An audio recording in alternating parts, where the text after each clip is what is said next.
Are the rates of these incidents or violence, is it stable? Is it decreasing? Is it increasing? Are there any trends pointing towards the direction that it's going? Unfortunately, the numbers aren't really quite there. Um, what I can say, at least on a community level, is that in Washington we've enacted some legislation that I think is putting us on the right path. So we have the Missing Indigenous Persons Alert. We are the first state to have an alert system for missing Native people. So similar to a silver alert or an amber alert, Mm-hmm. except for missing Native people, as well as Washington is creating a missing Indigenous persons cold case unit.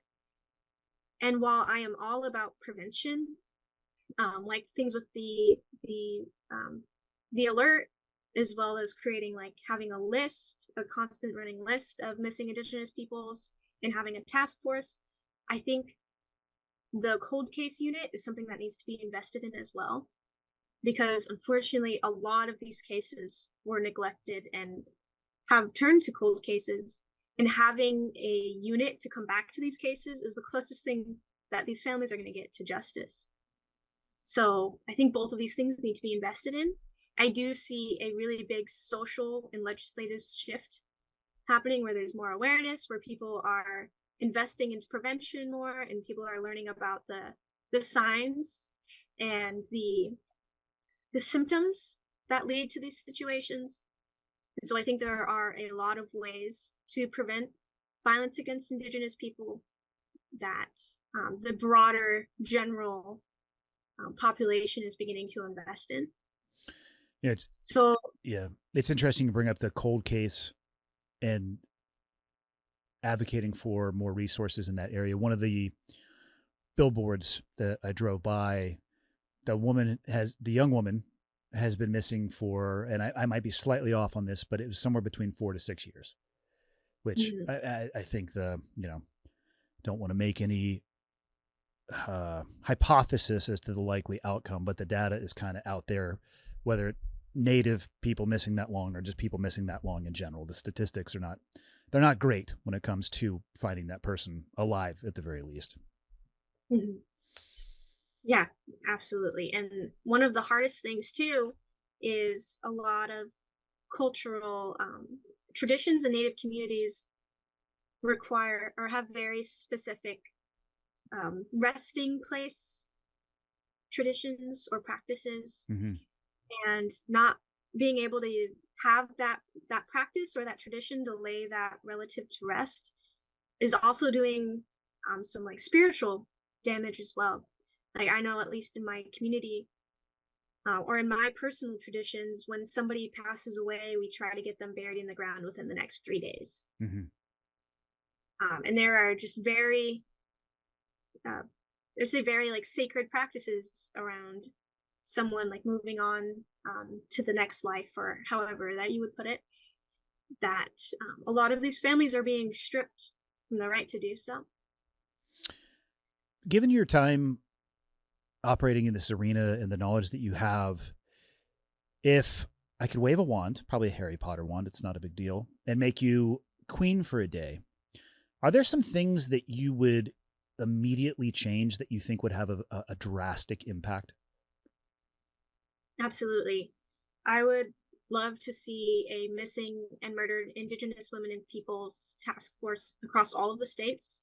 I think the missing Indigenous persons alert system is something that should be implemented also throughout the entire nation, as well as a cold case unit. And while we are seeing some funding come through Deb Holland's missing and murdered unit on the federal level, there needs to be more statewide initiatives being made, because while like the nationwide initiatives are helpful and they're providing funding, each tribe and each like local area has their own like unique context to how Indigenous people are being victimized, Mm-hmm. and that needs to be prioritized on a state level. Another thing, if I could wave my Harry Potter wand, I am a Hufflepuff. Hufflepuff? Come Yeah, on. Well, as long as you're not Slytherin, I guess it's going to be okay. Yeah. uh, but if I could wave a wand, I would also create some kind of legislation. I actually wrote a policy proposal on it.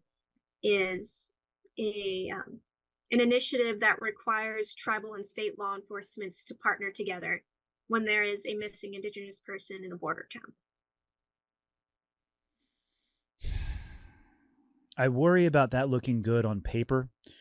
And Mm-hmm. again, when the rubber meets the road, it not being as, not that I would advocate against that by any stretch. I just worry about there's such a gap between, bills that can be written and the real life execution of those things. That's where Mm-hmm. those seams in oversight and seams in leadership can be found, and that's where people exploit them, unfortunately.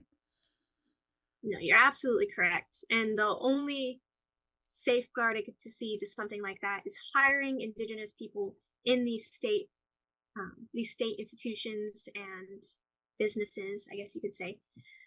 For example, the in the Spokane area of Washington, closer to Montana, actually, on the east side of Washington, there is a tribal liaison in the deputy departments.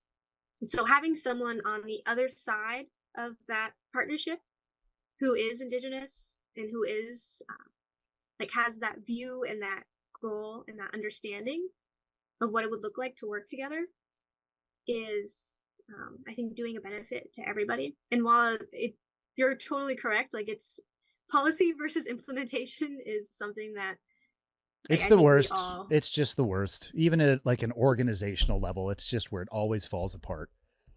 absolutely. But I do think tribal liaisons can assist some of that implementation, um, using that knowledge of both sides, and what that could look like. Yeah, and I actually I need to make sure that I add this to what I said. In policy and procedure where that falls apart, what needs to be remembered in that is that you still have to have the policy to lean back on. So just because it's can be complicated at a time, I don't want anybody to think that I'm advocating for not doing that policy work, because if you don't have the policy, you probably are going to have no authorities or responsibilities to lean back upon. So